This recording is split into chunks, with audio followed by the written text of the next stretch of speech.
राज से पर्दा। बिहार के श्रमिकों को तमिलनाडु में किया गया किडनैप। सामने आया बिहार के प्रवासी मजदूरों का सच। छानबीन के बाद जहानाबाद के 6 श्रमिक अगवा गिरोह से मुक्त। बिहार से तमिलनाडु पहुंचे मजदूरों के साथ जो हुआ उसने केवल एक नहीं बल्कि कई राज से पर्दा उठाया है। उस सच को सामने लाया है जिसे लोग जानकर भी अनजान थे।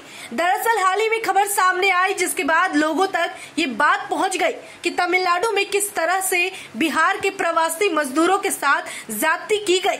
हुआ यूं कि तमिलनाडु पैसे कमाने के लिए बिहार के जहानाबाद जिले से 6 श्रमिकों को अगवा कर लिया गया।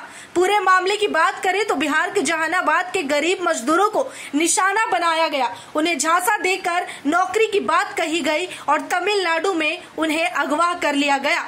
इतना ही नहीं, किडनैपर्स लगातार परिवारजनों से पैसे मांगते रहे और काम निकलते ही मोबाइल ऑफ कर दिया। हालांकि इस गिरोह का भी पर्दाफाश हो चुका है और कई लोग इसे पकड़े जा चुके हैं। मीडिया रिपोर्ट्स की माने तो ग्रामीण सह सामाजिक कार्यकर्ता राजेश कुमार ने बताया कि मेरे गांव के सदर थाना क्षेत्र के माबदा से जितेंद्र कुमार, विनय कुमार, चितरंजन कुमार, अशोक कुमार, वाल्मीकि कुमार और पवन कुमार काम की तलाश में 11 सितंबर को तमिलनाडु की रोड में पहुंचे थे। वहीं सभी 6 निर्माण कंपनी में काम करने के लिए तमिलनाडु गए थे। 14 तारीख को वहां पहुंचने पर बिहार के दलाल से उनकी मुलाकात होती है। वहीं पर वो जींस फैक्ट्री में 28,000 रुपए वेतन देने और काम दिलाने का झांसा देता है। 15 सितंबर को उन्हें झांसे में आकर वो सारे श्रमिक उस दलाल के साथ उनके बताए जगह पर चले जाते हैं। वहां पहुंचते ही दलाल अपने गिरोह की मदद से सभी श्रमिक को बंधक बना लेते हैं और उनके साथ मारपीट की जाती है और उन्हें अधमरा कर दिया जाता है। उसके बाद उनसे मोबाइल ले लिया जाता है और जो पैसे हैं वो छीन लिए जाते हैं। वहीं सूत्रों के मुताबिक एक श्रमिक के मोबाइल के बैंक खाते में 1.94 लाख रुपए मिलते हैं, जिसे जबरन पासवर्ड पूछकर अपने खाते में गिरोह ने ट्रांसफर कर लिया। दूसरे श्रमिक को उसका मोबाइल देते हुए अपने अपने घरों से 20-20 हजार रुपए मांगने को कहा गया। श्रमिक ने फोन कर सभी परिवार वालों को अगवा किए जाने की जानकारी दी और तत्काल रकम भेजने को कहा। अपने अपने घरों के बेटे भाई को छुड़वाने के लिए सभी पीड़ित परिवार वालों ने कुल 1.5 लाख इंतजाम कर फोन के माध्यम से इसे भेज दिया। वहीं आधी रकम दलाल के अपने मोबाइल से उसके खाते में मंगवाई गई थी। वही रकम जैसे ही दलाल तक पहुंचा उसके बाद सारे नंबर उन श्रमिकों के बंद कर दिए गए।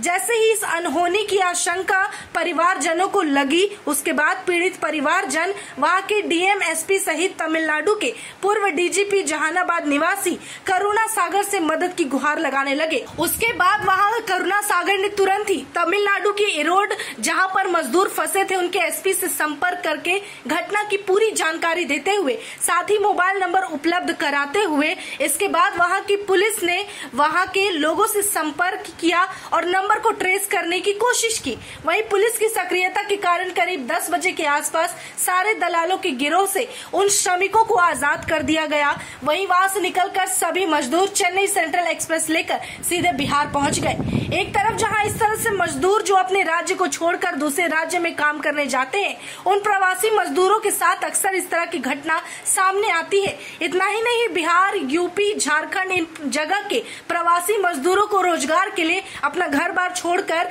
कहीं और जाना पड़ता है। वहीं आपको याद दिलाते चले कि इन्हीं सब मामलों पर अब सबका ध्यान खींचते हुए और अपनी राय रखी थी, अपनी आवाज उठाई थी मनीष कश्यप ने, जिसके बाद मनीष कश्यप को जेल हो गई।